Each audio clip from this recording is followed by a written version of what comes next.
Hi everyone, good evening.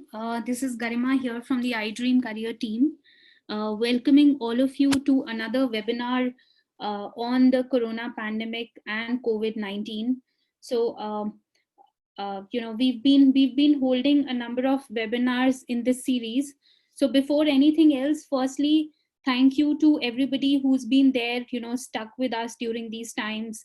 All the teachers, principals, counselors, and our own career counselor community for being here today, being so participative as always and taking out your valuable time and attending these webinars. I'm sure this would be a great learning and it would be a great experience for all of you.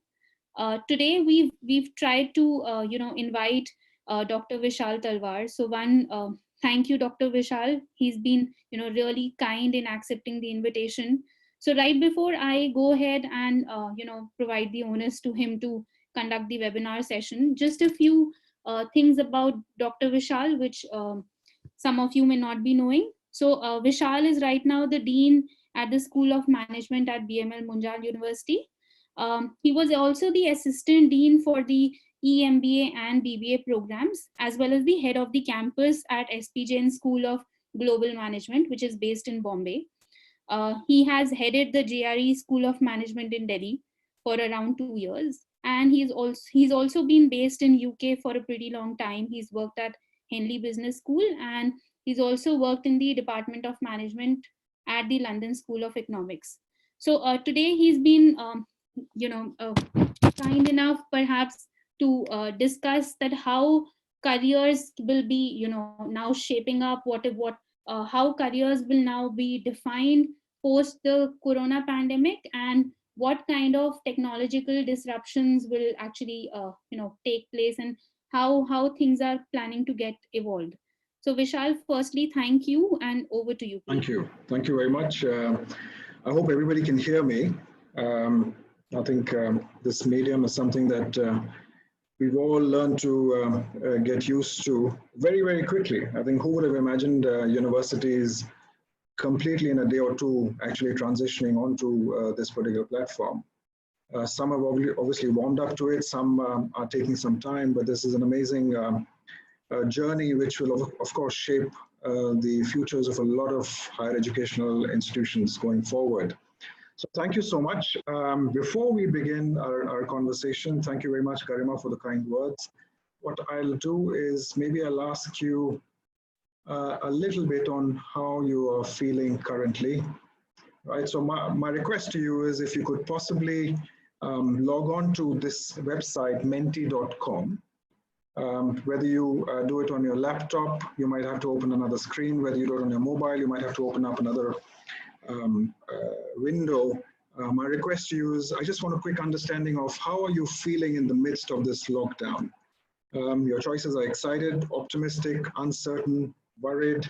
So one person's already replied back. If you could, I'll strongly encourage you to just to get an idea, just to get the conversation going, just to get a orientation towards today's topic. If you could just log on to menti.com, use the code 47241, and it'll be something that I'll get an understanding of what your current thoughts are, what's your whole perception around COVID-19. Okay, so we have 3 people already.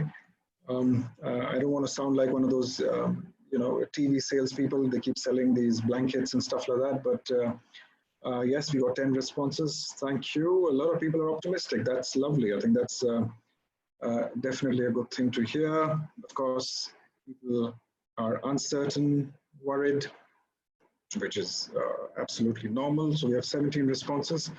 I'll just wait another 2 minutes for a few more responses. All you have to do is go to menti.com and use the code 47241. And just to get a flavor of what people are essentially thinking, feeling at this moment in time.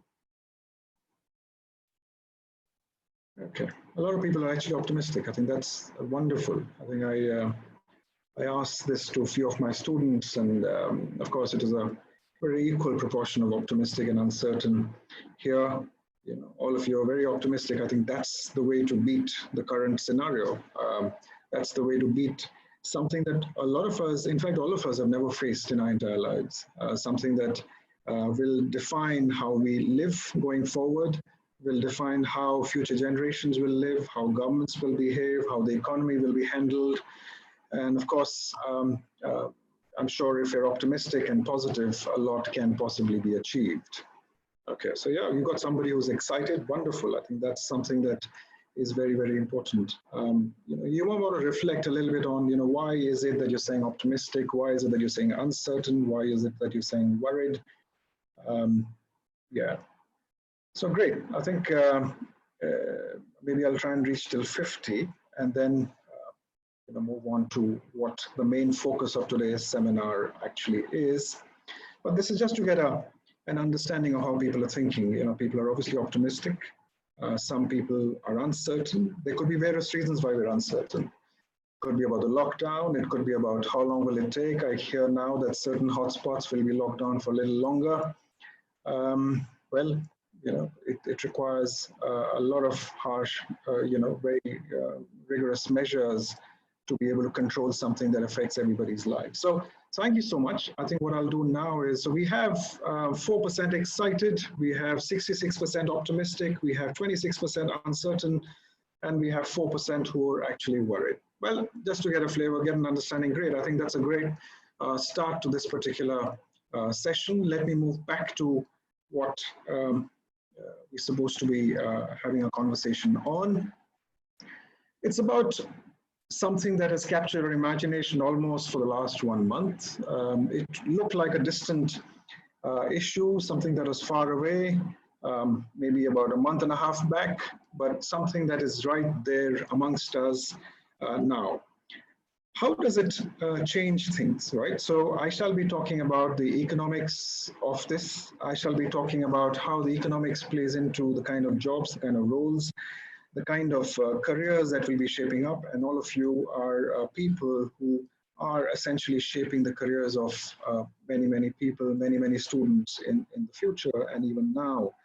So I just wanted you to get a glimpse and an understanding of what will happen.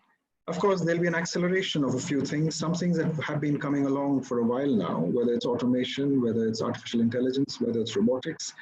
But of course, a lot of this will get speeded up now, and I'll give you a flavor of the kind of jobs students can expect in the future. Now, a lot of you, I'm sure a lot of you are feeling optimistic, excited. Some of you really get very excited when we talk about what will be post the 15th of April, or maybe a little longer thereafter. A lot of you show the energy when Modi ji talks about lighting up a lamp or lighting up essentially, beating some utensils. I'm sure we're all in there together. I wonder if you've come across this particular WhatsApp video. This person was really excited about it. Something that, what we realize now is that we're all in this together. This is an image which actually, tells us a lot about how things have actually changed. This is from a Honda car factory in Wuhan, where it all originated, in the wet markets. And this is how all the factory workers over there are actually consuming the food. So forget the tables, forget the communion, forget the chairs, forget everything. Now it's predominantly around making or maintaining social distance, right? A very, very distinct image that kind of tells us about a lot of change that is actually happening. Another image here, something that you may have come across, maybe you read about this every day. This is something that I captured yesterday. It is about the John Hopkins website. It talks about the various cases of coronavirus or COVID-19 across the world. It talks about the US, of course, which at this moment in time is trying to beat this particular virus. Spain, Italy, Germany, and of course, right now, as we speak, we're almost touching about 5,000 cases in India. So I just wanted to quickly talk about India as well. It has spread. it has spread to different parts of the world. It has spread to different parts. If you look at the pattern, if you look at the entire pattern, let's say, for example, in the US, it did start originating where the, New York and the airports close by. So if you look at the entire district over there, a lot of people traveling into the place, and automatically that then kind of creates a lot of critical mass of such cases, going forward. Right. Now, how does it affect the various sectors? Let's come to something which will definitely affect many industries. So if you look at various industries, if you look at, let's say, tourism and hospitality, if you look at aviation, airlines, of course, these are completely no-go zones at this moment in time. These are areas where, nobody is actually spending any money. Nobody is being able to, go anywhere, any holidays. Aviation, of course, most of the world is completely shut at this moment in time. Okay. Yeah. Then you have the oil and gas sector. You have the automotive sector. You have the consumer product sector. All these sectors are, areas which are trying to get back to normal. They're not being able to get the scope for it at this moment in time. They're not being able to do it simply because the world is in lockdown, or a huge portion of humanity at the moment is in a lockdown situation.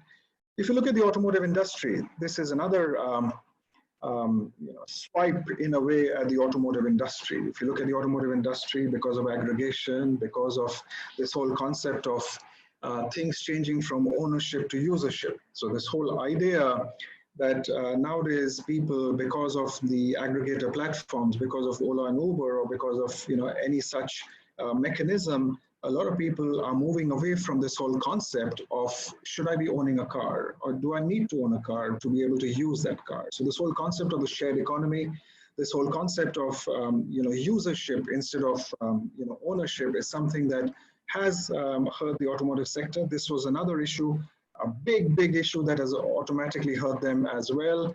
What you see here is an understanding of how long will it take the different sectors to evolve or to actually improve the situation. The moment I move from the right to the left, the recovery periods are much longer. Okay.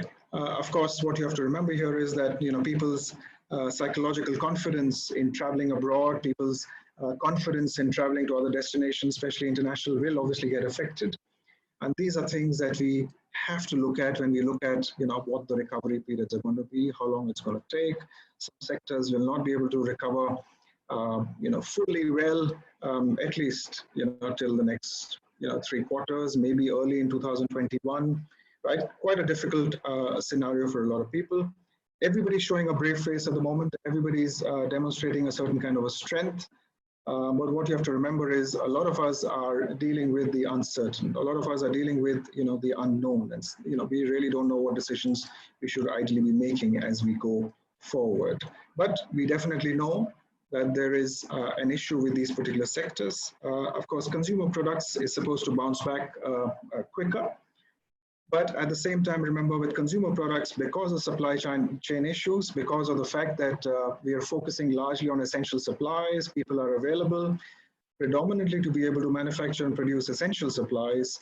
A lot of other sectors which may be slightly more premium, a lot of other sectors which may be slightly bit more, higher price margins or consumer durables, these sectors are absolutely in a flux at the moment.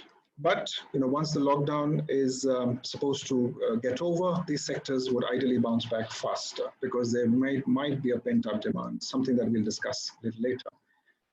Are there potential winners? Yes, of course, there are potential winners. The medical supply and services industry. If you look at the situation, you keep hearing, this country has these many ventilators only. These countries have very little protective equipment. These countries have much lower levels of, healthcare workers. They're not being able to cope with a sudden deluge of coronavirus cases. This sector, with a different orientation and a different strategy, would definitely shape up differently. So we believe that the potential winners will include medical supply and services, food processing, and of course retail. You can still go across to a More or a Big Bazaar or a Spencer's right now because they're obviously open. They may not necessarily be, serving the entire portfolio of products, but the fact is that they're still open, they're still doing business. Personal and healthcare, this is another sector that should ideally do well when things get better. E-commerce, of course, right? There's a lot of transition that's moved online. There's a lot of transactions that have moved online. There's a lot of reasons to believe that people like the Amazons of the world, the Flipkarts of the world, a lot of these guys would benefit a great deal because of this whole transition. Remember, this transition not just about transactions. This transition is about changes in behavior as well. Of course, what some people believe is that the agricultural sector would also bounce back very, very quickly. It could be related to retail, it could be related to consumption, but the fact is that agriculture could also, bounce back rather quickly. Just to get back, I think somebody mentioned that maybe relaxed could have been one more option. So Suma talks about relaxed as being one more option, maybe next time, definitely. And of course, Sejal believes that there's optimism and of course a certain calm and serene orientation absolutely required, absolutely required. Right, now, what's the economic scenario? So I was talking about a little bit on the economic scenario. There is supply chain uncertainty. Okay, so there's supply chain uncertainty for reasons that we know well. It could be because a lot of access is now limited. It could be because people are not finding workers. It could be, a lot to do with the migration that may have happened. Of course, that will play out rather differently. So a lot of us have seen these kinds of scenes on television, on newspapers, if you're actually, getting newspapers at home, right? But these are the scenes that you've seen, for a lot of them, a lot of people who are essentially daily wage workers, it was quite difficult for them, I would imagine, to stay in certain locations far away from families. And the belief was that it is safer, it is better, and it is happier to be with family. And of course, they took a decision to move long distances, some walking, some otherwise. So this is also causing an economic uncertainty, which is linked to a lot of migrant workers, skilled, semi-skilled, unskilled, who are working in the industry. So when things open up, there will still be a bit of a lull. The supply chain uncertainty is not just a supply issue, I might add. The issue is also related to demand. Remember, nobody's witnessed something like this. Nobody's witnessed this kind of a total change. Nobody's witnessed things such as if I go out of my house, I need to tell the guard downstairs that I'm just going to the local shop, next door. Right? I have to wear a mask, maybe I have to wear gloves and talk to him. A lot of people who are venturing downstairs to, I live in a large complex, so a lot of people who are venturing downstairs, to take a quick, jog early in the morning are stopped from doing that, right? So what does that mean? That means that a lot of us are dealing with very different kinds of behavior. This automatically, coupled with the uncertainty of work, the uncertainty of roles, of careers, of jobs, of longevity of these jobs, are also creating scenarios of a certain reduction of demand. Psychologically, you don't want to spend too much because there's uncertainty. You might want to save a little bit more before the clouds clear and you get better understanding of what's going to happen in the world. So it's a demand supply issue. Even if the supply is created, it's very different from, let's say, a world war. In World War scenario, post a World War, there's pent up demand. Manufacturing is ravaged, but it can be created again. Factories are destroyed, but it can be created again. But here, a psychological change is also in the offing. So automatically, it's a demand-supply issue. There are cash flow pressures. Remember, a lot of people have not done, business. They've not earned revenues. Small and medium enterprises have essentially not necessarily earned any money in the last 20, 21, 23, 25 days. And automatically that will be a problem. So all these things coupled together are creating scenarios with very, very different thought processes, right? So you must have heard very recently that both Priya Village Roadshow, the PVR, as well as Reliance, suddenly invoked the act of God, situation to not pay rent. So you're negotiating. I know a lot of other companies actually negotiating with the landlords to figure out whether there can be some discounting, whether there can be some relaxation, whether there can be some situation where you can cancel rents, let's say maybe for April or March, whatever. So we're all kind of in this, trying to understand what's happened. Of course, there's collective response. We haven't seen this kind of collective response. We haven't seen this kind of center state, activities working together. We haven't necessarily seen this kind of bonhomie, this kind of unification before. So if you look at a lot of responses, if you look at chief ministers of state who are actually going onto the road, being very active in trying to ensure that things get better. You have companies who are actually creating campaigns. So whether it's McDonald's, whether it's Audi, whether it's Volkswagen, they're actually creating campaigns to ensure that people get the message. People get the message of social distancing. Now, how will all this shape up? I guess it's a big question that we're all thinking about. I wish I was a psychic. I wish I was someone who could actually foretell a lot of all this. But there's some indication. There's some indication about how things may actually look like, especially from a career standpoint, especially from a standpoint of you as people who are shaping the destinies of a lot of students out there. So maybe let's talk a little bit about it. Okay.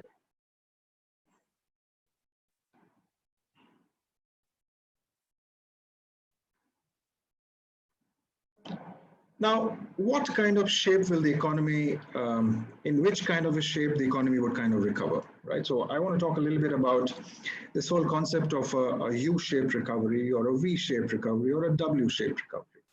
Now, what you have to remember here is that, or an L-shaped recovery. So there's another concept of the L-shaped recovery wherein, GDP falls and it stays constant after a certain fall, giving it an L kind of a shape. A lot of us would hope for a recovery which is more V-shaped, wherein we go down in terms of a GDP growth, but we bounce back as quickly as we possibly can. So that's a V-shaped recovery. And of course, what may also happen depending on the kind of country you're from, whether you're emerging market, whether you're developing market, or otherwise, the shape of the recovery may be more around the U-shape, wherein it takes some time, wherein there's a dip, the dip remains for a period of time, and then of course, things get better, let's say in the third quarter or the last quarter of this financial year. Sometimes what happens is there's a W-shaped recovery, which means that you kind of bounce back, you create a V shape, and all of a sudden there's a dip again, right? So this could be correlated to the scenario if the lockdown was opened up a little earlier than required. Some people are saying at the end of April. Maybe there might be some V-shaped recovery. There's an enthusiasm. People are buying. People, feel secure. And all of a sudden, maybe the coronavirus cases again. Okay, and automatically then it kind of dips down once more. Okay, of course, if you look at any forecaster, if you look at any particular, credit rating agencies, anyone you look at it, they're all forecasting a lot of dip in the GDP rates, in the economic growth rates all over.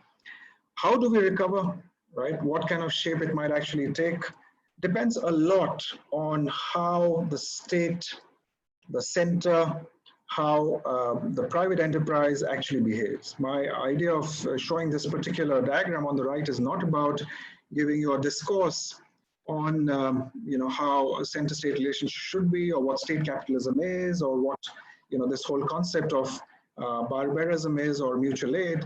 What I basically want to highlight here is that right now what we're seeing is the state taking over a lot of responsibility. It is, when I use the word state, I mean the center and the state's provincial areas, right? A lot of the state is going to take over a lot of aspects, especially the health aspect, the safety, all those issues, of course. Whether it lasts for some period of time, whether over a period the state also realizes that I need to get into the exchange process. I need to start monitoring the economy a little bit more. I need to ensure that everybody is secure, everybody is safe, everybody has a job. So it largely depends on whether the state wants to do this for a temporary period of time or whether the state wants to do it for a longer period of time. Okay, of course, if the state believes it's not just about exchange or smoothing the flow of roles, careers, jobs, the economy, the health of companies, but it is also about ensuring the protection of life. In that case, a state adopts something called state socialism. Okay, and of course, if you look at what countries such as Denmark, and maybe the UK are doing is they're doing a little bit around the state socialism aspect, this whole idea of ensuring security of roles, of jobs, a certain income that you get. So that's essentially this whole idea of state socialism. So the belief is in the longer period, if this lasts very long, there are a lot of irreversible changes that will happen. And of course, these irreversible changes will also create a larger question on the meaning of life, the protection of life, and not just about to each his own, So automatically, a lot of these things will determine how and when we actually recover, okay? Whether in the private sector and the public sector, what role does the government play after this? A lot of these things will then determine, nowadays, if you notice, it's not just about the state governments or the central government helping out in various aspects. A lot of community support is coming along. A lot of community support, a lot of NGO support. A lot of these people are actually acting like the arms, the extensions of the state to be able to help out in this. So that's more around the mutual aid piece. Okay. Now, what are the future work trends, right? This is something that I quickly wanted to talk to you about, something that is important for us to consider, understand. We already know and we already are doing something like this. What we are doing right now is, we are actually increasingly accepting remote working styles, okay? And remember, the remote working styles are getting more strategic as well, right? It's not just the belief that certain kind of roles, certain KPO roles, certain BPO roles, certain, definitely medium level skill roles can be done from, or IT roles can be done from home. But a lot of this particular scenario, this particular lockdown has also taught us that many more roles, even strategic roles, can be done from places such as home.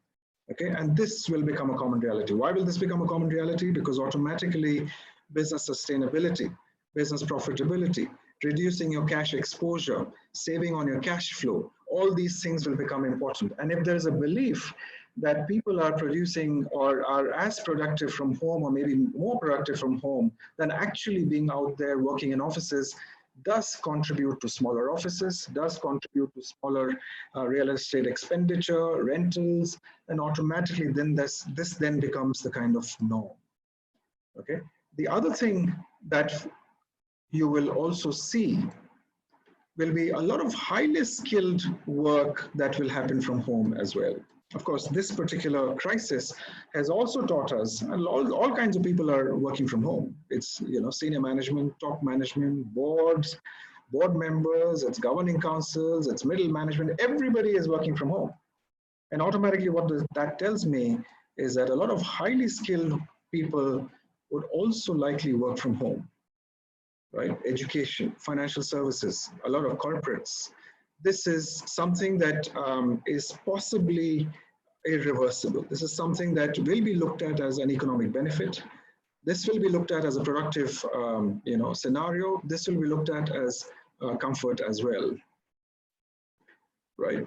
Now, at the same time, you also have to remember there's a lot of work, factory work, a lot of manufacturing work, a lot of work that is about a certain kind of labor, a lot of blue collar work is something that will have to be done in factory locations. So that kind of work cannot necessarily be done sitting remotely at home. So that's something that we also have to think about.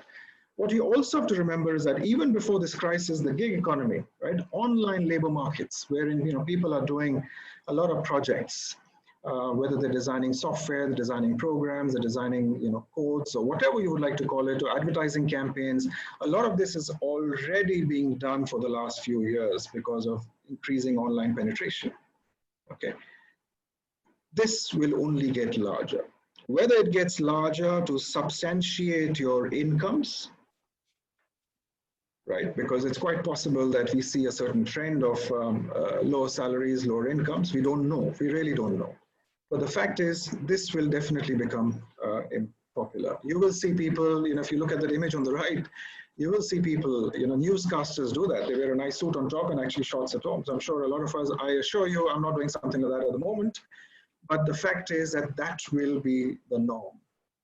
This will require a new style of leadership, right? People have talked about healing leadership, healer leaders. right? This has created a lot of chasm. This has created a lot of stressful scenarios. It requires a different kind of leader to lead. It's not just about healing. It's not just about servant leadership. It is also about this whole idea that people working across domains, across locations, across regions, without necessarily coming to office, will also require a very different kind of co-creation of work, co-creation of productivity. Okay, that also requires a different style of leadership. Now, what are the careers post-COVID-19? So, Mr. Kursija, I'll definitely answer that question. It's something that we are all talking about at this moment in time. A lot of progressive universities, including our own, is completely transitioning to different models that we're looking at. It's important that higher education institutions look at this as an opportunity. Okay, careers post COVID-19. Of course, the inevitable is something that has been on for a long period of time. The inevitable is something that has been carrying on for the last many years, at least for the last 4 or 5 years, this whole idea of exponential technologies. The belief is the adoption of these exponential technologies will only increase. It'll only increase because, finally it's about sustainability, finally it's about ensuring there's automation. It's also about ensuring the fact that businesses remain profitable for the longer term. So you would have noticed that earlier, we used to talk about Industry 1.0, Industry 2.0, Industry 3.0, and now we talk about Industry 4.0. Okay, and we've always wondered what this is all about. We've always wondered what augmented manufacturing is all about. We've always wondered what digital manufacturing is all about. But the fact is, there have been 3 other industrial revolutions in the past. But all these industrial revolutions use tech as a mechanism to help us do work better. Okay, right? That's because it was adding some muscle, there was some computing power, it was essentially enabling us to do our work a little better. But what's happening in Industry 4.0 is very simple. Okay, we made machines think, right? Because they're thinking now, they're actually implementable as well. Because they're thinking at this moment due to artificial intelligence, big data, machine learning, the Internet of Things, biochemistry, right? Automation. All these things are enabling using a lot of data for better design, using a lot of data for robotics to work better, using a lot of data to enable machines to do a lot of the work, let's say for financial analysis or reading a lot of legal cases that might exist. So you don't need junior lawyers to be able to read a lot of the cases that are there in the books. You just need a machine learning system or technology to be able to read up all the cases and then obviously also give a certain kind of advice. A lot of this will hasten up its adoption. Okay, if you're already seeing that AI, machine learning, all this is being used in the medical world to be able to analyze medical cases and come up with certain solutions, come up with certain diagnosis as well. This will only hasten up. Okay, computing power is now coming very close to human computing power as well, and automatically that will change things. We're already seeing that. A lot of data exists, which tells us that many different sectors that you see here, right? Accommodation, manufacturing, agriculture, finance, insurance, all these sectors are open for a huge amount of automation. Okay, this will only get faster. Okay, once again, to be able to create more efficiencies, to be able to ensure sustainability, to be able to ensure profitability, a lot of these things will become important. Does it make human beings redundant? Not necessarily. It changes what the human beings need to learn. It changes how they should be learning. It changes how students and what should they be focusing on more than anything else. Replicative roles, replicative jobs, things which are very mechanical, things which are, for the lack of a better word, robotic, will not require a human capital, but decision making will require human capital.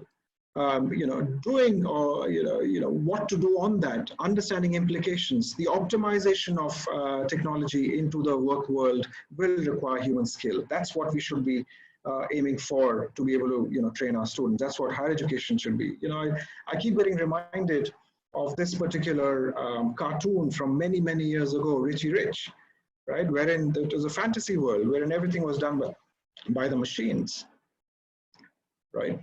So automatically, this is becoming a reality, of course, with a slight change. Ms. Rao talks about students need a guidance on which careers they should be focusing. Automatically, yes. So my next slide talks about certain careers that you'll have to focus on. Why do you have to focus on those careers?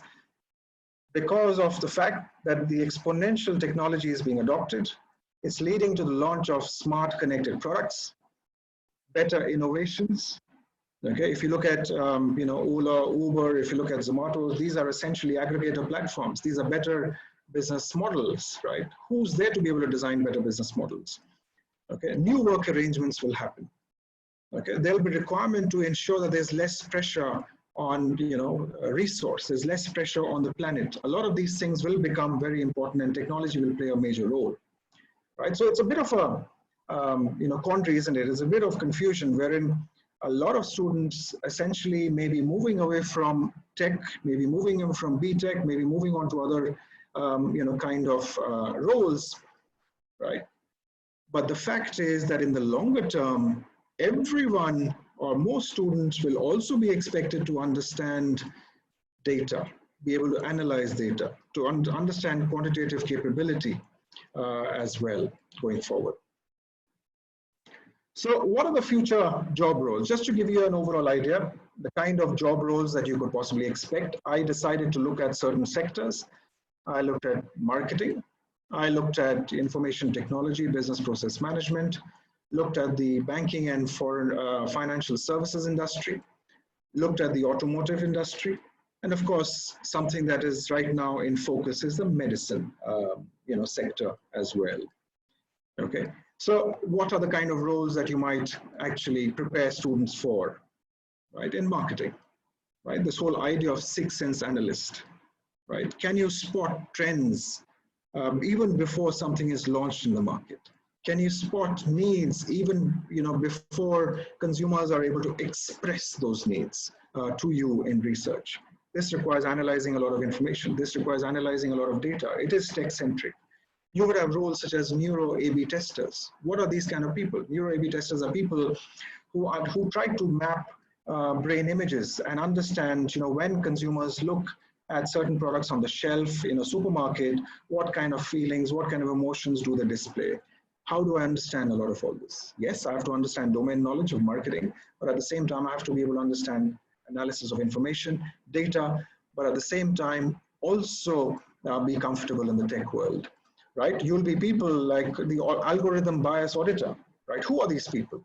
Remember, you're trying to create algorithms for software, for coding. You're trying to create algorithms for chatbots. You're trying to create algorithms for sales, because a lot of the sales may be automated. You might not be talking to a person, but you might be talking to a machine or a robot. They require algorithms to work. Okay, algorithms are, the quality of the algorithm is dependent on whether there's bias in it or not. Does it read human commands well? How do you understand that? Of course, you will need people, you'll need jobs, human jobs, to be able to reduce that bias, right? You'll have to have roles such as machine personality designer, right? What kind of personality does a machine have? What does he talk, what does he or she talk about the machine, if it's a he or she, right? All these things will matter a great deal.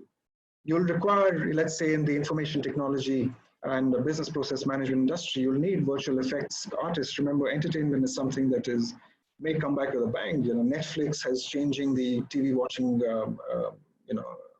world as well. You need robotic process automations, right? Robotic process automation developer.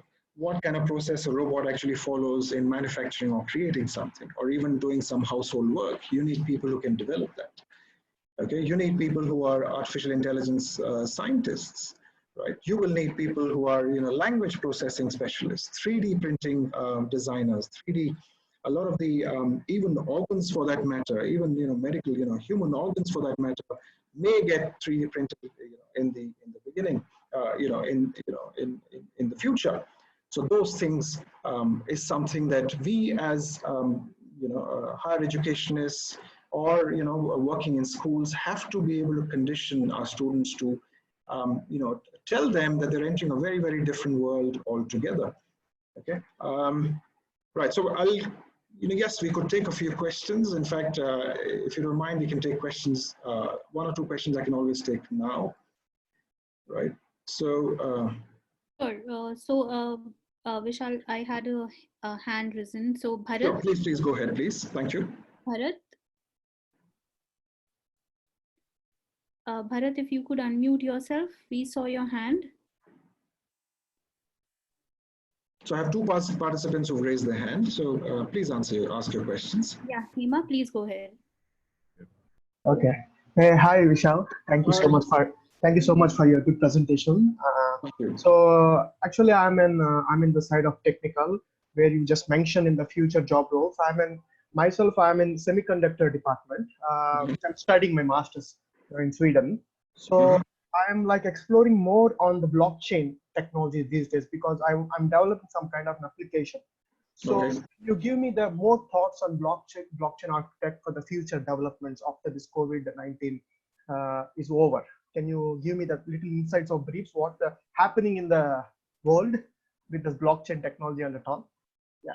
Look, as far as blockchain is concerned, there is one view that suggests that all this crisis may spell a reduced relevance of blockchain, right? But at the same time, what you also have to remember is that a lot of other people are saying, no, this is not the case, right? Blockchain would be something that will definitely come up, right? Would blockchain architects, cryptocurrency, a lot of these aspects, a lot of these models will definitely be quite relevant. My opinion on this is that the future is definitely bright for blockchain usage across industries. It's not just finance, it's not just transactions, but it's also many industries. The blockchain thought process is something that can be adopted across various industries. So I'm quite optimistic that way. Okay. Right? Different governments and different legal entities are at different stages of adoption of the blockchain. Innovation, right? Yeah, So it'll take some time for countries to adopt it, but in my opinion, this might speed up the process. I do agree that. Thank you for that thought. Thank you. Yeah. Thank you. So I think some other people had raised their hands. Yes. Lopamudra, could you please unmute yourself? Hi, good evening. Am I audible? Absolutely. I was just thinking, is there any new job that would come up after this COVID-19 crisis? Something quite, we just couldn't think of it, but the area is opening up. Maybe something to do with taking care, a compatibility section, which we somehow missed out in this crisis, a new job area where the humanities, especially the humanities or the commerce students, can be guided into? Well, I think you're absolutely right. The world of the future will require a good level of emotional strength, right? If you have people who, the kind of people who are required, yes, people who are comfortable with data, people who are comfortable with technology, people who are able to work between the cusp between humans and technology, who are able to design code, who are able to work with machines. But at the same time, what you also have to remember is that a lot of this optimization, its usage, its integration, its application in industry will have to be done by human beings, right? And automatically, the relevance of liberal arts, liberal studies, liberal sciences will also become very important. Right? So when I talked earlier about healer leadership, when I talked earlier about servant leadership, when I talked earlier about having a contextual understanding of the ramifications of your decisions, right? Understanding cultural dexterity, right? Understanding, the implications of these decisions you make will require a good depth as far as the fuzzy is concerned. This is what I call as the fuzzy. Scott Hartley, he used to work at Infosys. He wrote a book which he said that, the fuzzy and the techie will have to get integrated together. So, I think the fact is that the liberal sciences, the liberal arts, the understanding of civilizations, the understanding of where we were and where have we come to, will be as important as a lot of hard factors, whether it's technology, whether it's profitability, whether it's sales, or whatever you would like to call it. Strangely, there may be an expectation of rolled into one, right? Wherein students might be expected to be both, the fuzzy and the techie integrating and combining together. Thank you. I think had we thought about it, this migration labors, they would have really thought much better a way out, I think. Thank Well, you I think so much. you're absolutely right. The fact is, if you reflect on migrants of all kinds, migrants, economic migrants at all levels, sometimes they do bear the brunt of decisions, or they may be, bearing the brunt of the fact that they may not be able to sustain themselves in a certain location and have to finally resort to going back to their locations. You're right. I think a lot of us who've been looking at this, I was also looking at, I stay on Sona Road in Gurgaon, and when I look out in the first 7-8 days of the lockdown, I was looking outside my window and I could see streams of people. Okay, and I could see streams of people carrying their bags on the head, the kids on the side, right? And automatic that did create certain thoughts in mind. It did create a certain scenario wherein we could have possibly address this. I'm sure we're addressing it better now.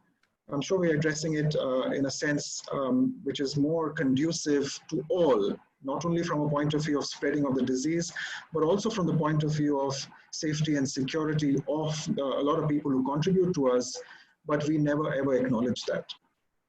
Yeah, very true. Thank you so much. Thank you. Thank you.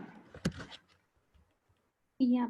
Vishal, would you want to start with the questions itself? Because there are somewhere around 10 of them lined up. Oh, okay. Well, I think we can start with the questions. If people have any thoughts or queries on this list, my idea was to give you a list of how the various industries are changing. You require forensic analysts, you require autonomous vehicle engineers, you require 3D printing experts. If you notice, there's one common theme. The one common theme essentially is tech. The one common theme is tech and humans integration, right? A lot of these things will become relevant for us going forward. If you look at the medicine sector, you'll require genetic counselors, you'll require virtual hospital managers. This particular crisis has taught us that if we had given a serious think to telemedicine, a lot of these issues could be sorted out maybe a little better, right? So automatically, a lot of these will become focus areas. Thank you. So that's all I wanted to say right now. Maybe I'll end with the last slide once we're done with the questions. Sure. All right. So Sunanda, could you please ask your question? Yeah, hi. Thank you so much, Vishal, for your insights. Well, this crisis has spurred a growth of online work. And I'm sure this journey is not going to go back to the bottle very soon. But, the students who are in class 10th, 11th, they are the people who are preparing for medical engineering and obviously for some of the contemporary courses. Now, what do you advise the career counselors right now that what kind of counseling should be given to these people, because the future of work is going to change, and the kind of list that you have shared, I'm not saying it's a Bible, but yes, it's a truth. It was quite predicted in past also that these are kind of future trends are going to come, and we have landed up in that. So, what kind of advice do you think? We landed up faster than we thought. Exactly. Yeah. We have, it has catalyzed this. So, as an higher education institute, as a dean of the organization, what kind of courses would you be thinking of offering to the students? Or are you going to integrate the courses of commerce as well as the humanities into the techies guys? Because tech is the new demand, and people who are having commerce and humanities, they might not be very techy. I agree, but then I think the writing is on the wall. I think you don't have to be amazing coders. So a lot of people who might be commerce students or humanities students, there's always a belief that, we're very bad at math, or we're very bad at, so there's a bit of a psychological process that's very active. And that kind of leads to what is known as a deselection.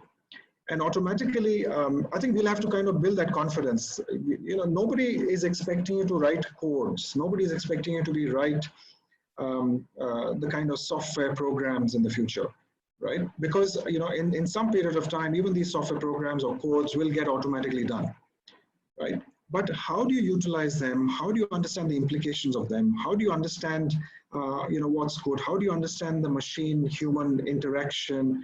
How do you, how are you comfortable in a lot of, a lot of data that's thrown at you? These things will become a bit of a norm. I think the qualitative and quantitative appreciation will have to be taught irrespective of the kind of stream you come to. All right, so our belief, and this is what we do at the university, our tech students are learning economics, they're learning world civilizations, they're learning crisis management. At the same time, my economics students are doing the same, my engineering students are doing the same, my management students are also doing the same. That's because at the end of the day, we're preparing them for 40 years, right? Of course, our careers might finish off in 15, 20 years, maybe, right? Of course, I don't know with this crisis, but at least in my case. But we're preparing them the next 40 years, and it's the unknown. We can just give them better tools. And at the same time, we'll also have to make them open to learning constantly. There's always this belief that, oh, I have done my MBA, or I've done my BTech, or I've done a higher degree, and now I'm not going to learn. Those days are gone, right? So now what we have reached is this whole concept of micro-credentialing, wherein you'll have to learn something at the time of its application. Right? That's why you have Coursera courses. That's why you have very bite-sized courses that you're part of. Corporations will expect you to do that as well. So I think what we can teach them right now is critical capability, data appreciation, analytical comfort, and at the same time, a worldview. It's very important. You have to have a philosophical view as well. That's important. So that's what I'm saying. The merger, will be quite important. So does this mean that we need to start with something on the crisis management also? Because most of the organizations today are not digitally ready. So, now think about the students who are just passing out from the schools. So do you think crisis management would be an important, Absolutely. Crisis management is important. At the same time, what you also have to remember is financial management is also very important. We start teaching finance management too late in schools. It's important. Of course, it'll require a different treatment. It'll require a different engagement mechanism or a curriculum.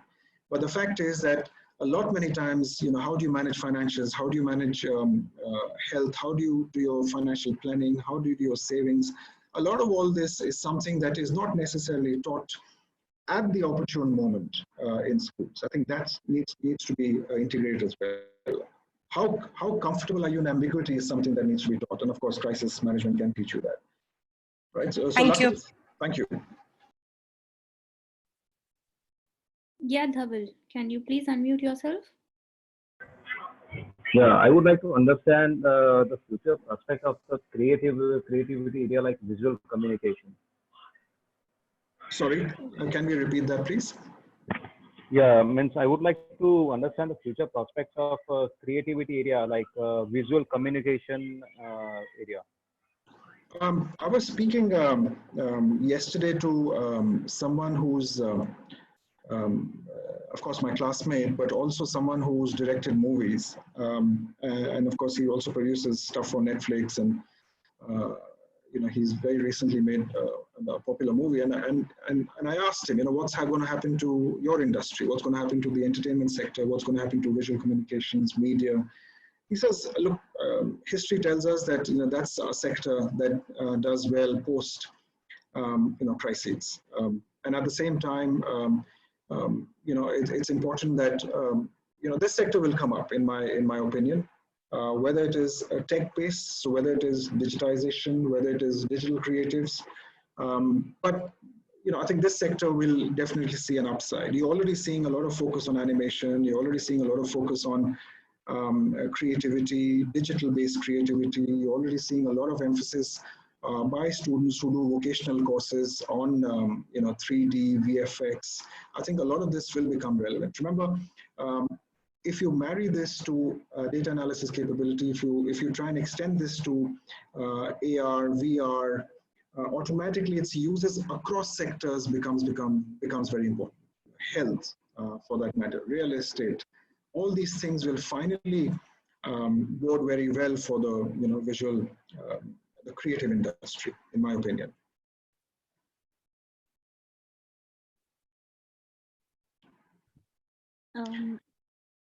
Yep.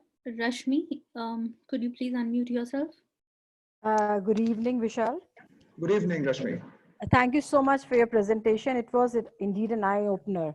Thank you. My Thank you very much. question is, how do you see, what change do you see in education sector after this COVID-19 thing? And also, I would like to know, one more question I have is, the creative fields, like people who are working in music industry or they're in creative arts. So what was it, what future do you think they have? I think, as I was mentioning earlier, their future is bright. In my opinion, there's a bit of a lull. There's a bit of a cash crunch, and I'm sure that cash crunch or cash flow issues will affect the entertainment industry or media. But I think there's a lot of pent-up demand, and this demand tends to go up. The need for entertainment, the need for being lent into a being sent into a fantasy world, or this whole idea of getting relaxed through creativity or entertainment and television or whatever. I think all this will see an upside. As I was mentioning yesterday when I spoke to the gentleman, the director, he says the creative industry is bound to benefit as well. Okay, but what you also have to remember is that if I look at having worked in advertising sector a long time in my previous avatar before I got into academics, if you look at, let's say, the advertising agency, it has the client servicing, it has the creative, and it has the media. Okay, and automatically the media has been adopting a lot of tech analytical capability for a long period of time because that's the focus. The creative segment has taken some time to be able to get into the digital piece, right? So automatically, even in the creative sectors, it is important that a lot of people who are looking at creative sectors as breadwinners will have to be able to integrate digital mechanisms, whether it is Adobe portfolio of products, whether it's something else. It's important that you integrate the both. That's how production will happen in the longer term. That's how animation will be created in more details in the longer. It's already happening. Pixar is a big example of this.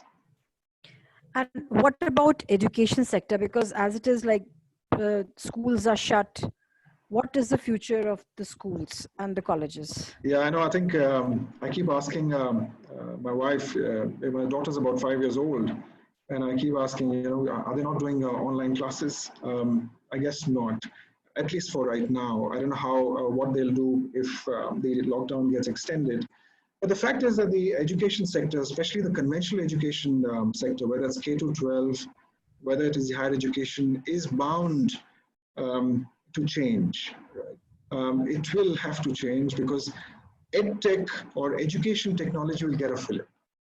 Okay, you will see, the other thing is that automatically self-employment and entrepreneurial existence will become very important, right? Because if there's a reduction of some critical mass of, jobs, a lot of impetus, a lot of focus by the government as well and the private industry will go into entrepreneurial ventures.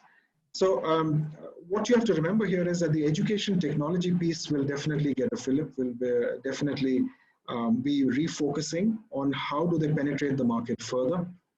At the same time, the lines will blur between traditional higher education institutions, traditional schools, and the newer methods of learning, whether it's online or otherwise.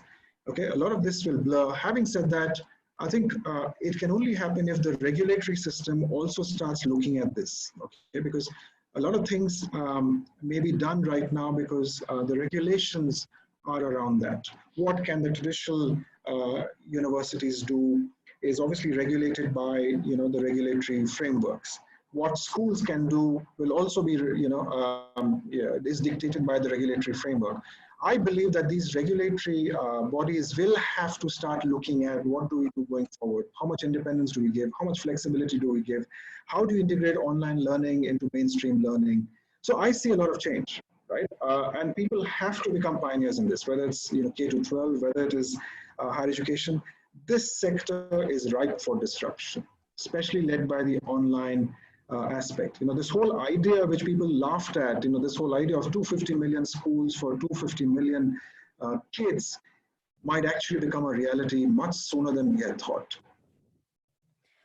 But it is possible in bigger cities. But what about the smaller cities and suburbs? So I think even that's one big way of reaching out to the smaller cities. I think as technology gets better, as 5G is adopted, as this technology penetrates into the smaller areas or rural areas, I think it's imperative that this is the only way that you can teach kids from a country which is 1.3 billion. Right? Okay. That's the only way. We'll have to be able to expand that. Right? We have to reduce. Technology is a constraint at the moment. It should not be a constraint. Okay. Thank you. Thank you. Thank you. Suma, could you please unmute yourself?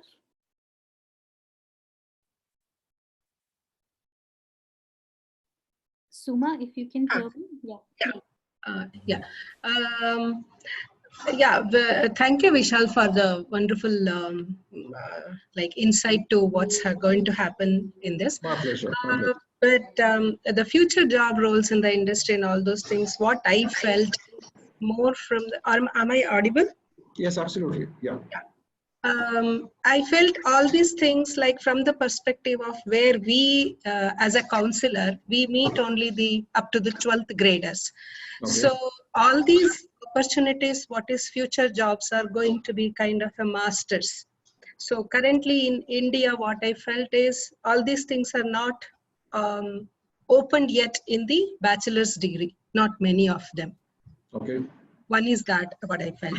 So, okay, now coming to the affecting the GDP and the economy going down with Indian condition, are we able to, can we get venture capitalists to invest on these things, and can we move fast and meet the requirement, or if it is possible, how long it will take?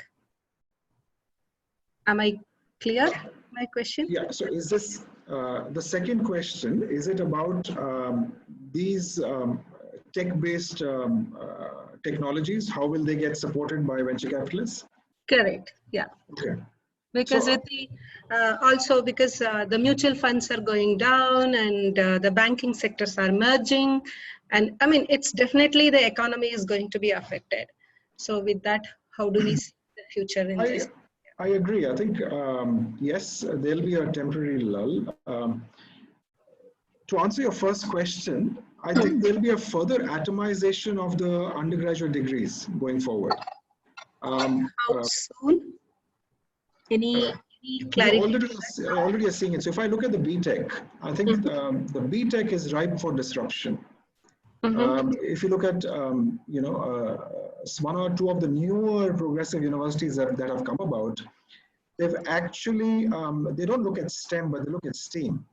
Right? So this whole idea of arts getting integrated into, let's say, the BTech degree. We're already seeing that. At the same time, we will see, for example, in BTech, we will see the breaking of the silos. Currently, what's happening? Why do we have people who believe to be not as employable? That's because we operate in silos. Mechanical engineering is a silo, civil engineering is a silo, chemical engineering is a silo. But the world of work, and especially the world of future work, will not be operating in these silos. Right, so you would see a lot of focus on, let's say, biomechanics. You will see already, you're seeing that wherein a lot of higher education institutions are re-looking at the, let's say, their BTech program. Okay, trying to figure out, how do I break those silos? How do I make them more employable? How do I ensure that I'm not only giving them certain mechanical automation kind of knowledge, but I'm also giving them other kinds of knowledge. Even if you look at, let's say the BCom was always thought to be a degree that was meant to prepare people for a CA or an ICWA or whatever. But the fact is, a BCom degree for some of the progressive universities is also now being used to train people in, fintech. I used to be able to train people in giving them basic knowledge and understanding of, cryptocurrencies, blockchains. So a lot of some of the progressive universities are actually doing that. And I see a lot of atomization happening in the undergrad program as well, to make the undergrad program relevant, to ensure higher education institutions are doing their deed, are doing the right service. they will start looking at undergrad, wherein they'll bring in this kind of specializations as well going forward, right? Okay. It will not just be a question of, at the master's level. It will also be a question of, can I penetrate the undergrad degree and ensure that the undergrad degree is also relevant, whether that student wants to do a master's at a later stage or not, that becomes a question of choice. What I feel is all these things are quite possible with the private institutions where the funding can be there, and also even the certain upper middle class people will be able to afford and send their kids. But I feel in Indian economic condition, a lot of lower middle class and the poor, how are they going to be? That's a real challenge at the government colleges and government universities, undergrad universities. I absolutely agree. I think communication technology, I think a larger focus on MOOCs, a larger focus on, let's say, platforms that the government also has, the NPTEL, a better utilization, a more comprehensive utilization. A lot of all this will also enable the equilibrium of knowledge. Right, so it may not necessarily be a private domain. I think the government institutions also, you'll see a number of changes coming through, and largely driven by tech. I think tech is the answer. And one area is what about the last question? Sure. What about the hit on the legal industry? Well, there is human rights and legal, You mean, okay, the hit on the human right implications is what you're saying. Human right implications and legal advice. There is again the theory that all the legal aspects will again be automated, and those things, intervention will not be there, and that kind of thing. But one theory says no, human intervention should be there, otherwise the arguments cannot happen. I think it largely, I absolutely agree. I think those questions are definitely there. Those questions on data privacy, those questions on ethics, those questions on is it right, is it wrong, definitely will be there. I think it largely depends on how we implement. How do we implement technology? How do we implement automation? Where do we have that, circuit breaker? Right? Who is the circuit breaker, or who is the final decision maker? At what levels? Till what levels are machines allowed to analyze? A lot of these factors will also be things that the legal industry will have to look at, and will definitely look at. They'll be one of the first people to look at all these aspects. Okay. Thank you. Thank you. Thank you, Suma. So we'll move to one last question before Vishal continues. Sure. Bharat, you there, please? Yes, I'm here, Garima. Sure, please go ahead. Good evening, everyone. Thank you, Garima, for giving me this opportunity to be a part of this session. And Mr. Vishal, thank you for your wonderful session so far. And my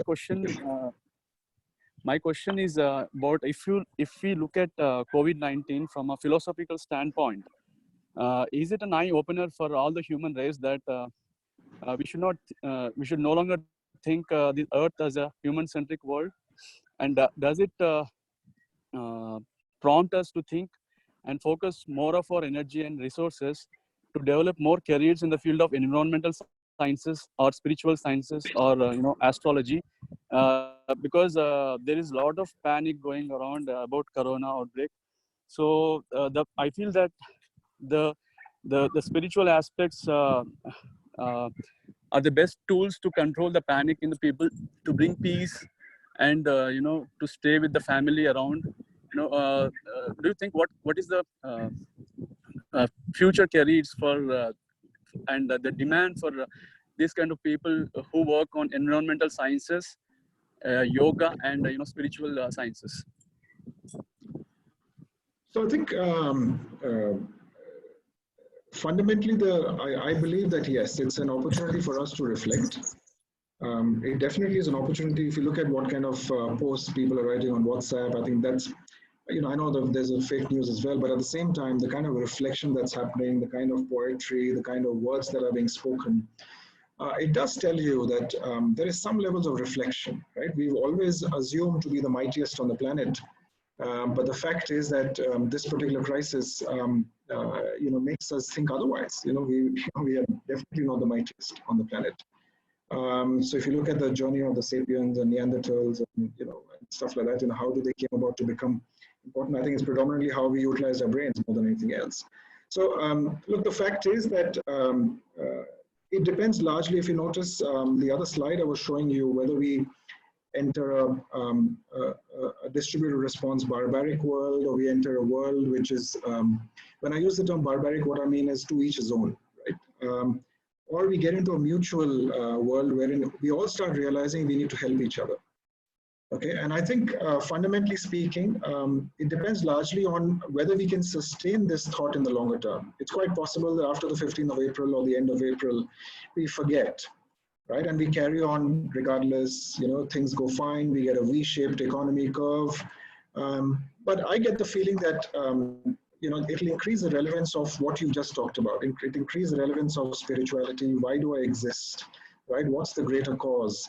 At the same time, what do I need to now do to enable that there is more bonhomie, there's more, security, not just for myself, right, but from the universalism perspective as well. It's not just about this whole idea that am I, as a family, my close family, are they secure, but it's about a lot of other people who are also, might meet with the same fate. So to cut a long story short, I feel environmental sciences, not only from a perspective of courses, curriculum, it will get important, but also from an investment standpoint. I think I missed out answering this question from the previous person. Would we see people, venture capitalists investing in these areas? I already see that happening, because I work along with certain entrepreneurs as startups as well as venture capitalists. I already see an orientation towards, let's say, for example, electric vehicle taxis. I already see certain ventures on these lines. What will the world look like? I think there'll be a greater demand for something like that. So I'm quite hopeful. I'm quite hopeful about what you've been talking about and the relevance of that. India, it's always been relevant, but now it'll be with a different purpose. Wonderful. Thank you so much, Vishal. Thank you, Bharat.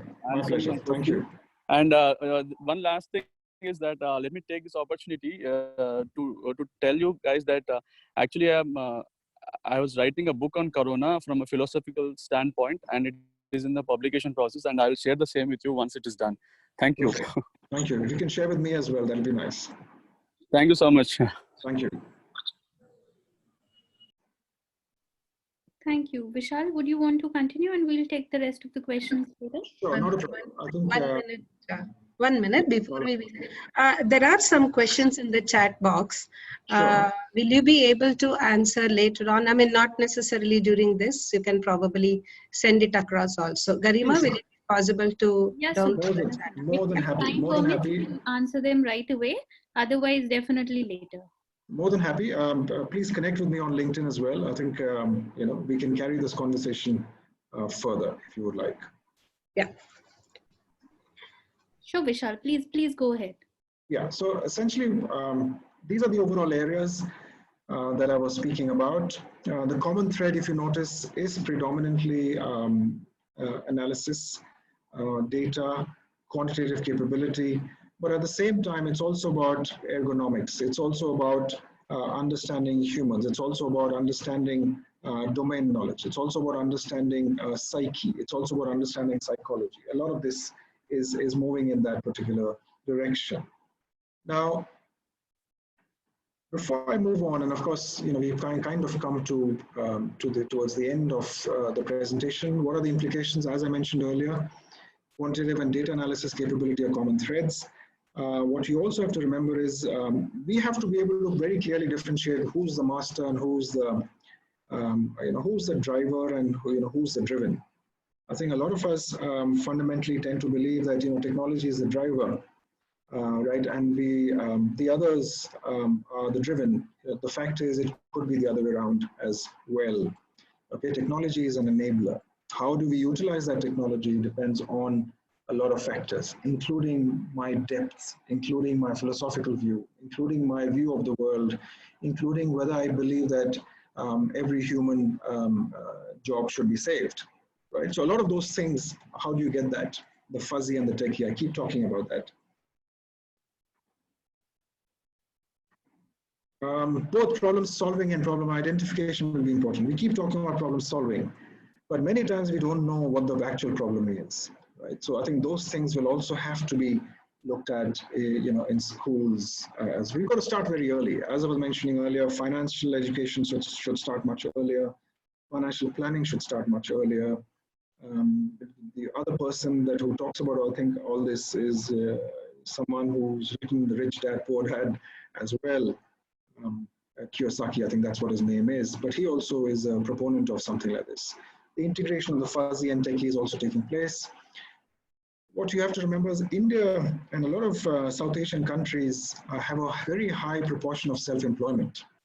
Okay, that's also because it's quite possible because of the the variation. It could be because of poverty, it could be because of lack of welfare. And all that, but at the same time, this will only get higher. Right? So the self-employment will increase irrespective of classes, irrespective of whether you're from the blue-collar setup, whether you believe you're from a white-collar setup, or nowadays we call something as a new workers, right? So we have the blue-collar workers, we have the white-collar workers, and we've got something called the new-collar workers. Okay, so we're kind of on the cusp. Right, so that's what I kind of wanted to talk about. The entrepreneurial intervention will increase by the situation, the circumstances as well. I think it's important that higher education institutions, we as K-12 schools, we have to be able to create the scenario of job production and not just job consumption. For very long, universities have been modeled on this whole idea of preparing people for consumption of jobs and not necessarily for the creation of jobs. That will become very, very paramount and important. Thank you. It's been a pleasure to talk to you. It's been great. I'm sure we can carry on the conversation. Do connect with me on LinkedIn.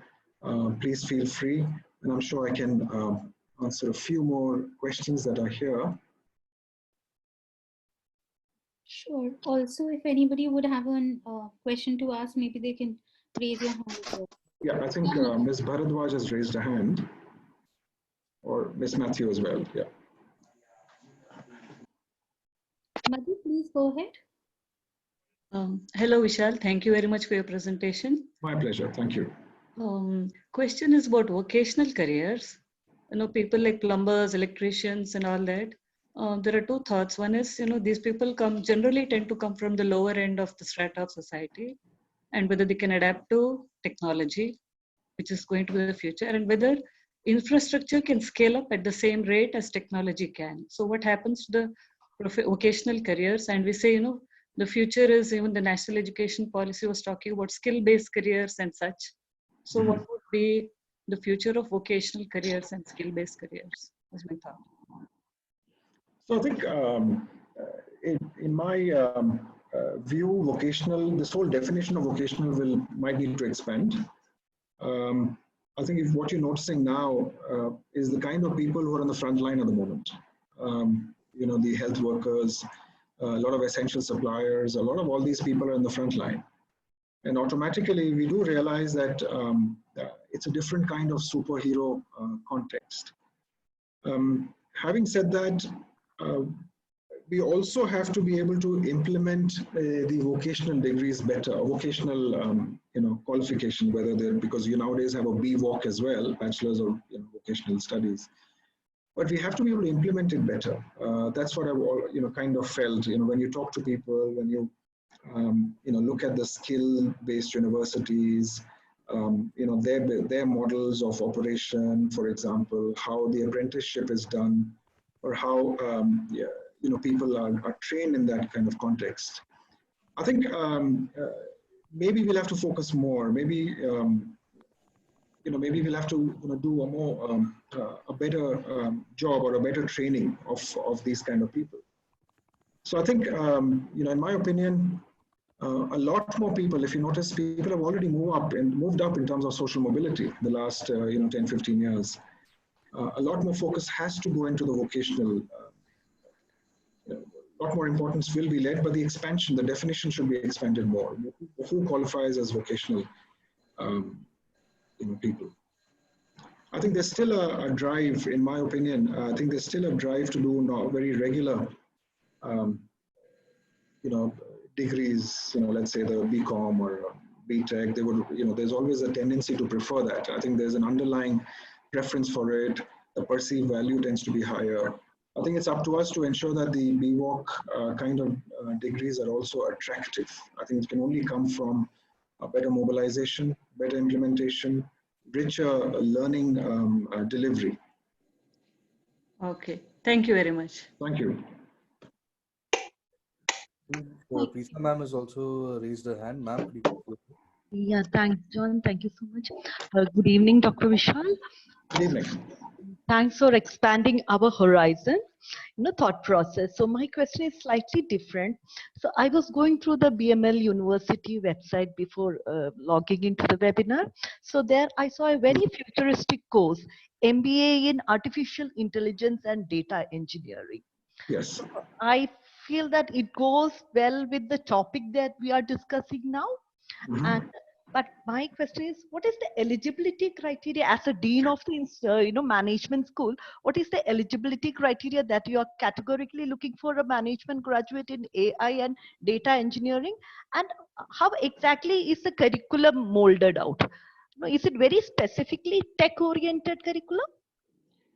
So we have essentially two specialist MBAs within that same space. Of course, we got more specialist MBAs like forensic analysis as well. But we have a MBA in analytics, so business analytics, and we have an MBA in AI and data engineering. Now, the big difference between the both is that the MBA in business analytics is predominantly preparing you for certain kinds of roles, implementations, analysis, whereas AI and data engineering is about, we felt that in the longer term, automation will happen. It's going to speed up now, once again. You need people who are able to be, once again, comfortable. So I keep talking about the fuzzy and the techie. I keep talking about somebody knowing human resource capability, organizational behavior, understanding performance, understanding motivation of talent. But at the same time, also understanding that if I am implementing a robotic system in my organization, how do I implement it so that everything is in equilibrium? Everybody's comfortable, my people working there, right? As well as the technology being utilized efficiently. Okay, so that's where the origin of the MBA in AI data engineering came about, wherein it's not just about you learning about machine learning, you learning about deep learning, you're learning certain programs such as R and Python, but it's also about, okay, I am now a leader. I am now a person who is dealing with integrating technology into an organization. How can I do it seamlessly so that the humans and the machines can work in a comfortable manner? That's where we felt there was a big gap. Yes, we can teach them analysis. Yes, we can teach them how to churn data. But the fact is, as business leaders, you also need to be able to understand how integration can happen so that sustainability as well as human sustainability exists. That's where the origin was. Now, of course, we have certain preferences for who gets into that particular program, MBA in AI and data engineering. It's not just restricted to BTech, but we have other degrees as well. We look at whether you've done maths, we look at whether you've done some level of stat. You might be even from BSc backgrounds, BCA backgrounds, BSc physics backgrounds. I think even those people, we're happy to look at if they have the absorption capability as well as will be comfortable in both. I keep coming back to the same thing: the fuzzy and the techie. Thank you. Thank you so much. Thank you. Thank you. Yeah, Rashmi ma'am as well raised a hand. Yeah. Yes, Mr. Srivastava, you can ask me a question, please. Vishnu, you'll have to unmute yourself, please.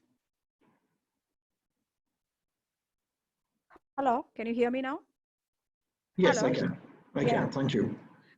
In all the careers, of course, social distancing, you have mentioned that's bottom line is that there's going to be social distancing in all the careers.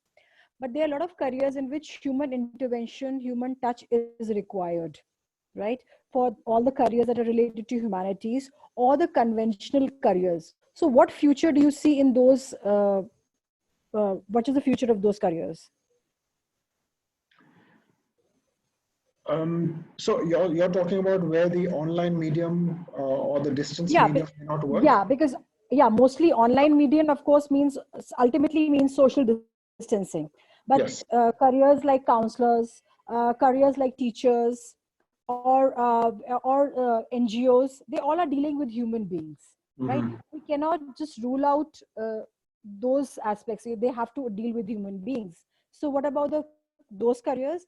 And also, so much population is now migrating to their native towns. So that means there's going to be a vacuum in the bigger cities of people, right? So that means these people will be moving into their native towns and probably would be going back to their family businesses, small entrepreneurs that they were. Probably could be pottery, it could be anything. So what do you think? Do you think a change in that? Well, I'm hoping, and I think that, because of the economic reality of why they did their migration, and once things are under control about 2 to 3 months' time, I think a lot of the migration will reverse and will come back, because I think the cost benefit of being in towns is definitely higher. Okay, a lot of this migration could also be because they're not necessarily big landlords in those locations in their villages, right? So automatically they'll have to maybe work in the fields, maybe do something else in smaller towns. So the cost benefit of once again coming back, will become paramount, will become important, not only for them but also for industry and for the government.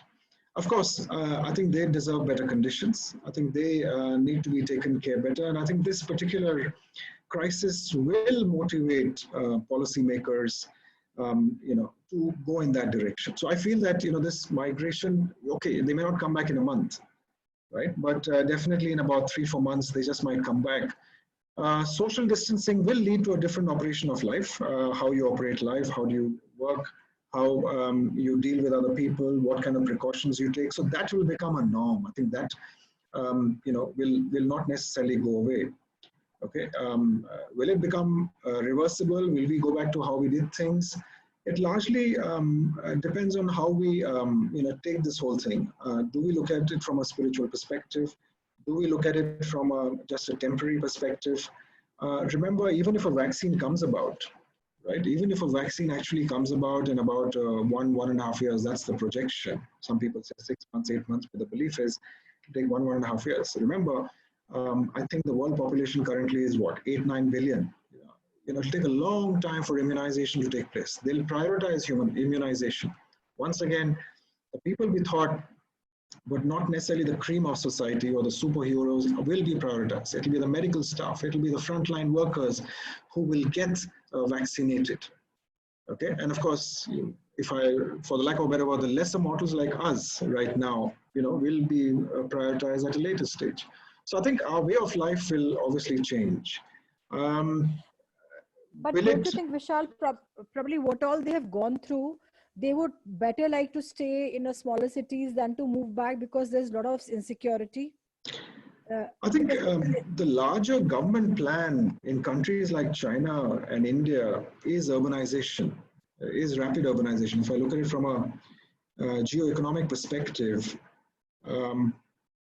you remember there's a variability of education, there's a variability of infrastructure, there's a variability of civic amenities, right? It is in the interest of developing countries like emerging markets like India and China to create a scenario wherein more and more people, urban centers become magnets for them to come along. Okay, and automatically,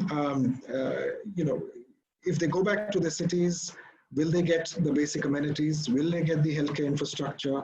I'll be happy if they do. I'll be happy if the government very quickly is able to develop all that, build up all that, the state and the central governments. But I feel that, countries like China and India have been on that whole horizon. So if I can get, let's say, out of my 1.3 billion people, if I can get 600, 700 million people to be in tier 1, tier 2, tier 3 kind of towns across the country, or build, newer towns, I think I can manage them better. I can give them more health facilities. I can give them more civic amenities. I can at least, give them something. But if they're so spread out across the entire country, it'll be difficult for an emerging context like us to manage them. So I think the juries are still out. The fact is, none of us will be able to give us the right answer, well, how the migrant will behave after this.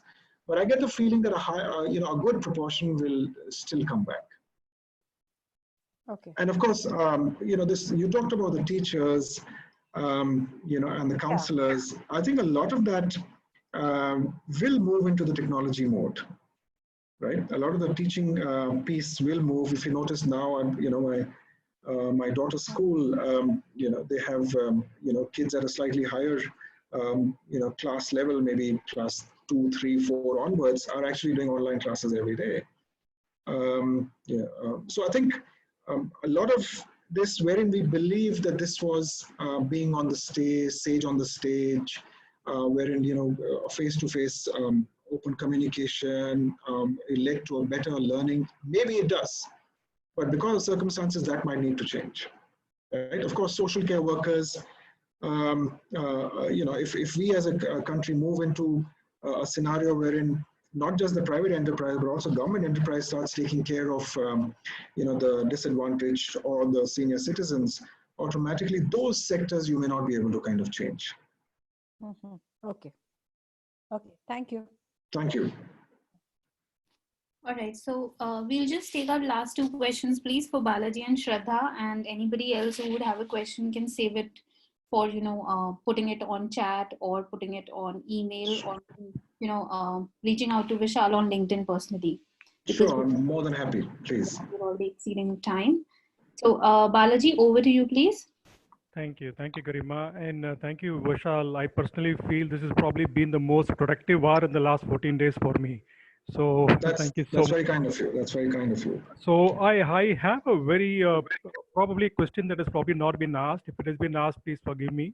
So India, as you see, the sporting sector was actually picking up, and sports as a career was started to kind of get some attention, and corporates were investing in that space. Now, in a situation like this pandemic, where does sports as a industry stand, and when is it going to rebound? And follow-up question on that is, if there are people who are actually trying to do something in that industry as a startup, what would your advice be for them? Well, I think it depends on the nature of the sport. Of course, these are my thoughts. Yes, there'll be some, once again, cash flow issues. If you notice, the English Premier League is also asking, their players to take a pay cut. I think a lot of European leagues will follow suit. So obviously that will create stresses because, at the end of the day, people are not there buying the merchandise, people are not buying the sports books, people are not watching matches. So automatically there'll be a bit of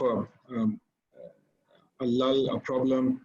There'll be a bit of weeding out as well, wherein, the weaker financial position setups, teams, sports organizations might wind up because they can't sustain this for the longer term, because sport is one big area where social distancing will not necessarily work. So automatically, I think a lot of movement will happen towards sports for media purposes. So if you notice, there'll be a lot of media properties. You already see that the Kabaddi League, the Badminton League. A lot of all this is predominantly designed for an audience which is far, far away on television. Okay, so those, in my opinion, should still be able to tide over, right? Because those, if you look at a badminton league, how many people come along in the localized area? If you look at a Kabaddi League, those will start innovating themselves to create, products which are meant for wider televised audiences. Okay, that's anyway the case, and it'll happen. Box cricket or whatever you would like to call it. So that might go on, but I don't think that will reach a huge revenue generating capability very, very soon. It'll take some time. So I believe that at least the sports management industry for the moment may not necessarily hire new people, may not necessarily look at entry-level people for now.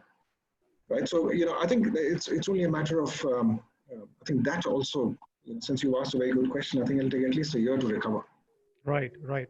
Now, that is in terms of the career in the sports management. But what about the sport itself? I mean, this is probably the first time post-World War that Olympics has been postponed. Now, if that is an impact on the developed countries, India as a developing nation still almost about to be developed, what will sports kind of get its importance? Are people going to come out and start playing? I know it's as good as a guess as yours, but what would be the impact there? I think the impact will be, felt quite strongly. I think there'll be some consolidation. It's a contact. Most contact sports will be quite difficult to, play or implement. So I think, in my opinion, just like civil aviation, just like tourism, a lot of this will take some time from a standpoint of audience watching it as well as players playing it. I think there'll be too many regulations at the moment to enable something like this to happen so soon. I don't see this changing at least for the next 6 months. Wow. Okay. Thank you. Thank you so much. Thank you. Helpful. Yeah, Shraddha, one last question, please. Yeah, thank you, Garima. Thank you, Vishal, for enlightening us with the various knowledge on different sectors. We were not aware of it, actually. My pleasure. Pleasure. And I wanted to take an advice from you, like what would be the situation for the job seekers, like in terms of organizations, if you see there's a like cash flow issue is there. So what would be the like CTC and all that, like how the job seekers should face this situation? So I think it's about expectation management. I think educational institutions should also be sensitizing the students. Fundamentally, like I was mentioning earlier, educational institutions position themselves as places which are able to help students get placed through the education and the learning, of course. But of course, more importantly, it's also the training and placement should not just be around, the grooming, the personality development, but I think it should also be about, how do you fathom such a crisis? How do you understand how things are, happening? Does that mean that you have to change your expectation? Does that mean that you might have to just quickly review the kind of sectors you wanted to go into, review the kind of band of salary that you might have wanted? Remember, this could be temporary. It's quite possible that it's a temporary phenomenon. Yeah, at least within 1 year, it might actually change, especially if we get a U-shaped or a V-shaped economic recovery. Right? That largely depends on how things will go forward. You already are seeing, when I asked my US friend academics in different universities, they do talk about the fact that maybe there'll be a scenario of a new Cold War of sorts. Two large countries, a bit of a Cold War. There'll be some movement of industries back again, maybe into the US.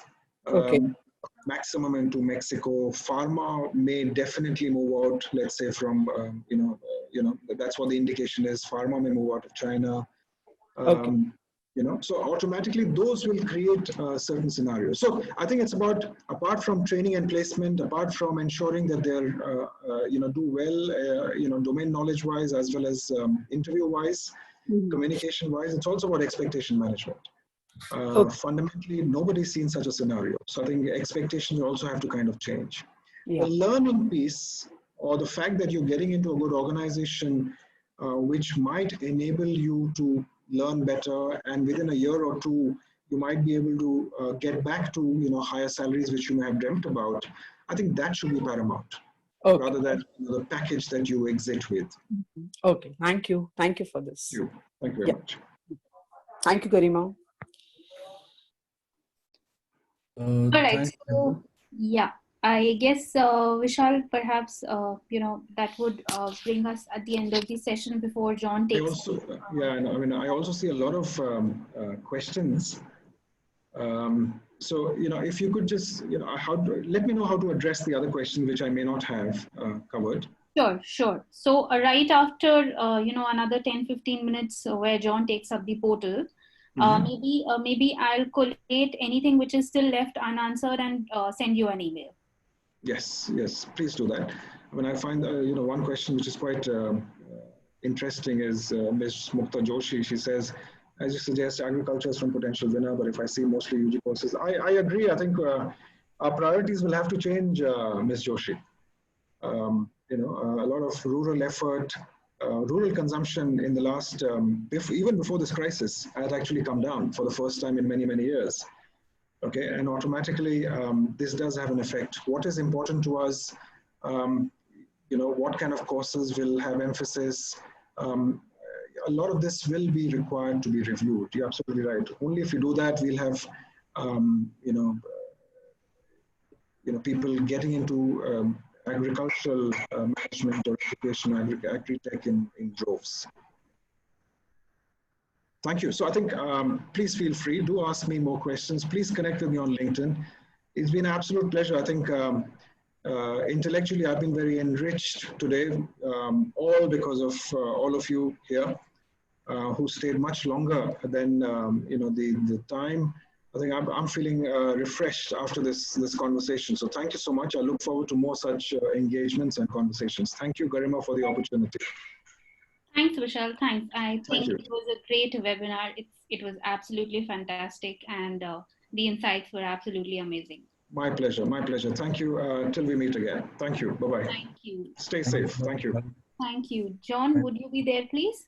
Yes, please. I'm just going to unshare Dr. Vishal's screen.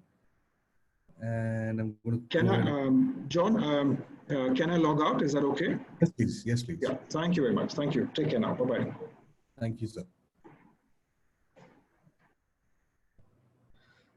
So this segment, thank you everyone for actually being so patient and staying till the end. This segment, like all other webinars, I'll be focusing on certain parts of our portal, and this is primarily for people outside our career counselor community who've joined in for the webinar, and some of us are also here as part of the free counselor access dashboard. If some of you are here and do not have a free access to our dashboard as a counselor or as a student, you can reach out to either Garima or me via the chat medium that you have here. But for the ones who have already had that free access, for the ones outside a counselor community, because I'm sure most of the counselors already have this information and already have access to this. We at IDC specialize in edutech by being able to give on information on careers, colleges, exams and scholarships for multiple students across the country and some parts of the world as well. In fact, we have here it says about 460 plus, but we have about 547 careers listed out here, which is under 21 different career clusters. I'm just waiting for my screen to load up. Yeah, so you would find various career clusters here under various heads. And you would see also that the career clusters are divided into professional and vocational. You'd notice how the professional careers are listed. These are basically after degree or longer courses that you can apply for them. And vocational courses typically are ones that you can pursue after short-term courses as well. And within these career clusters, we have about 1,000 plus specialization tracks, which are different job roles that you could play in these various heads. Also about 20,000 or 21,000 plus institutions that are listed out in here as well. Sorry about that. I'll just quickly take you through. We had a lot of conversations happening about agriculture and research. So I just wanted to take you through the kind of research we have done here. On the career as well, you would be able to see what the career is, some details about, how do you go ahead and pursue the career? So what are the pathways here? You'd see multiple pathways mentioned here as well. because each career option has maybe multiple ways to be able to get there. Uh, and of course, we've also marked down the course fees, minimum and maximum in the country, number of years of education, future job prospects, and how monthly earnings look across the country. And we've kind of used this data from various job aggregators and various data sources as well, and we keep this updated every now and then. Uh, and the other bits of the information that we thought was very important for counselors and students alike was information on colleges. So, for example, one of the colleges that we would like to show you the depth of information that we have there, because we were discussing certain areas of healthcare and medical sciences as well. So, one area that I wanted to show was one college that had a course in Ayurveda also. So, we have colleges listed out for every single career track you can think of. They are, of course, they're segregated by professional and vocational, and you have till the doctoral levels as well. And we've also done this search basis. If you can see my screen, you would also have options on country, on state, and we've gone down to till the city and in some cases in district levels as well. So going back to this screen, here you would find information on college courses, right from general information on what is it approved by, what is the eligibility criteria to be able to get into this course, what is the intake info, number of seats available. So we also done research on level 2 data here, the kind of entrance exam that would be required to get in. When are the dates of commencement normally happening? When are the dates for the applications? And of course, in some colleges, you'll also find course fees as well. So also, like, for example, I know that Dr. Vishal hasn't spoken about it much, but we also have his university mentioned here. So just to showcase the amount of length and breadth of the amount of information that we've done research on. Apart from colleges and courses, we also have information on scholarships and entrance exams, each 1,000 plus, 1,000 plus entrance exams as well, across various industries, the various courses, and you can segregate them basis undergraduate or postgraduate. And we also send across email and SMS alerts to our students and counselors who have registered for our programs earlier, who have a yearly subscription to this service. So, you will find color codes like this, which is green, which means it's announced and open, amber or yellow, which means it's announced, but it was closed this year. And red means this year it has not been announced yet.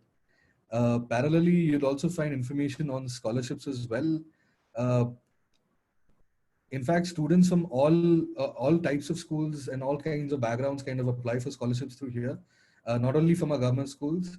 So thousands plus scholarships also mentioned here that would make it a little easier for parents and counselors and students also to be able to figure out what could be various finance options. And here as well, what are the scholarship types, what are the eligibility criteria for each,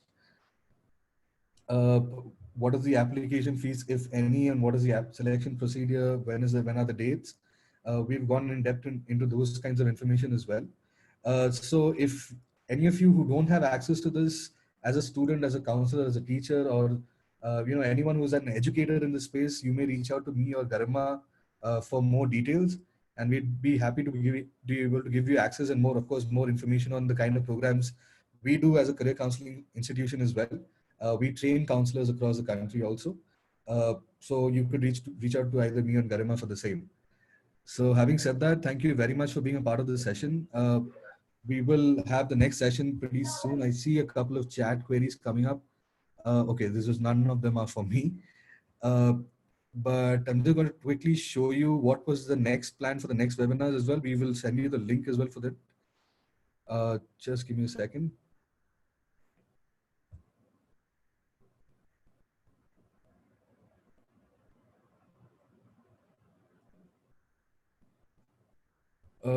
Right. So the upcoming webinars that would be there, 10th of April, of course, is overseas admissions again with Miss Shilpa Pathak. This is for the United Kingdom this time. We've covered US earlier. careers in pharmaceuticals on the 13th, 14th, 18th, 20th, 21st. We have a list there, and we will be sending you the list of the schedule as well, with the feedback email that we will be sending with you shortly. So having said that, thank you very much for being a part of the session. We will continue to have these sessions regularly. If you do feel that there is a specific topic that you want us to cover, we are more than happy to oblige. We will try and try our best to be able to get the best speakers to be able to discuss those areas with you. So having said that, thank you everyone. Garima, you there? Yeah, John, I'm there. Fine. So I guess we will be logging off.